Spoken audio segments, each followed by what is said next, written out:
Monsieur le Président, Madame la Ministre, Monsieur le Ministre, Madame la rapporteure, Mesdames et Messieurs les députés. Après l'échec de la deuxième commission mixte paritaire, le projet de loi sur la protection des données personnelles revient donc pour une troisième et dernière lecture à l'Assemblée. En avril dernier, lors de la deuxième lecture devant notre Chambre, le scandale Cambridge Analytica Facebook venait d'éclater. Nous vous alertions alors, comme nous l'avions déjà fait en première lecture, sur les risques importants de l'usage par les géants de numérique, les fameux GAFAM, de nos données personnelles, ou, c'est le cas dans l'exemple de Cambridge Analytica, de l'usage qu'ils permettent d'en faire. Alors que les soupçons de manipulation de masse, fondés sur des collectes massives et non consenties de données personnelles, défraient la chronique et posent des questions démocratiques fondamentales, la dernière mouture du texte que nous repropose le gouvernement demeure obstinément insatisfaisant. Nous l'avons dit en première et deuxième lecture, nous le répétons. Ce texte ne fournit pas les armes démocratiques nécessaires pour lutter contre les dévoiements et les manipulations que permettent la collecte massive et incontrôlée des données. Votre réforme laisse le champ libre aux très grandes entreprises de l'Internet pour faire du profit avec notre vie privée. Ces très grandes entreprises, dont certaines ont des profits justement équivalents à des PIB d'État.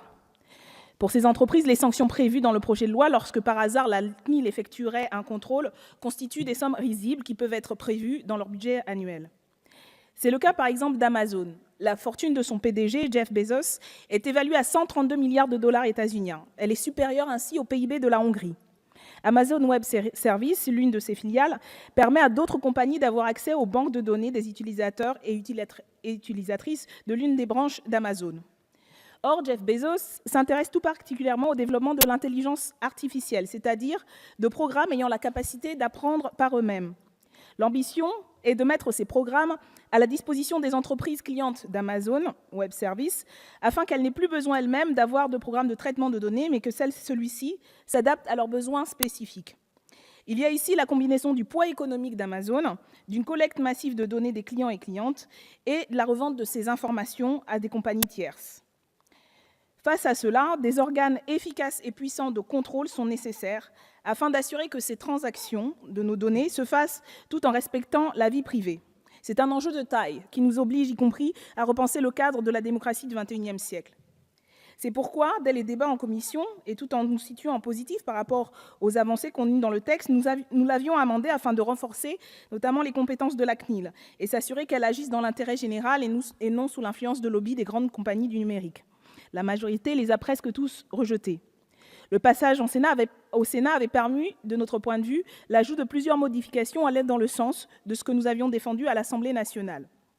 Publication des règles d'un traitement algorithmique ayant servi à fonder les décisions, obligation de langage clair et facilement accessible concernant la collecte des données à caractère personnel pour les mineurs de moins de 16 ans, renforcement des mesures de chiffrement au profit des individus. Mais la majorité s'est de nouveau montrée peu encline à l'exercice parlementaire.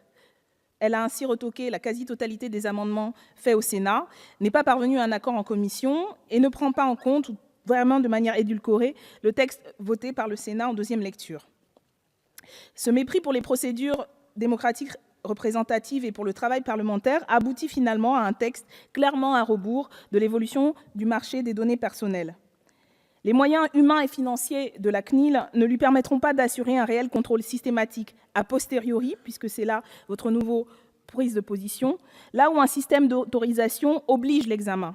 Ce texte participe donc à la libéralisation du commerce des données personnelles au détriment de la protection de nos vies privées et donc de la démocratie. Ce choix de changement de paradigme n'est un choix de politique nationale, puisque la directive européenne laisse le champ libre aux États membres dans ce domaine. Le gouvernement doit donc prendre la responsabilité de ses choix et ne pas se défausser soit sur le Conseil constitutionnel, soit sur l'Union européenne ou sur les deux.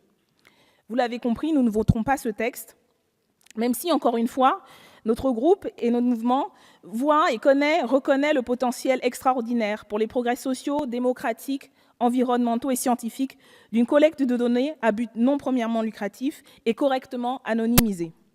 Une révolution numérique pour toutes et tous, au service de l'intérêt général. Ce terrain législatif-là, il est impératif de l'investir, car c'est là que s'inventent et s'inventeront de nouveaux outils de participation, d'autonomie et de prise de décision collective.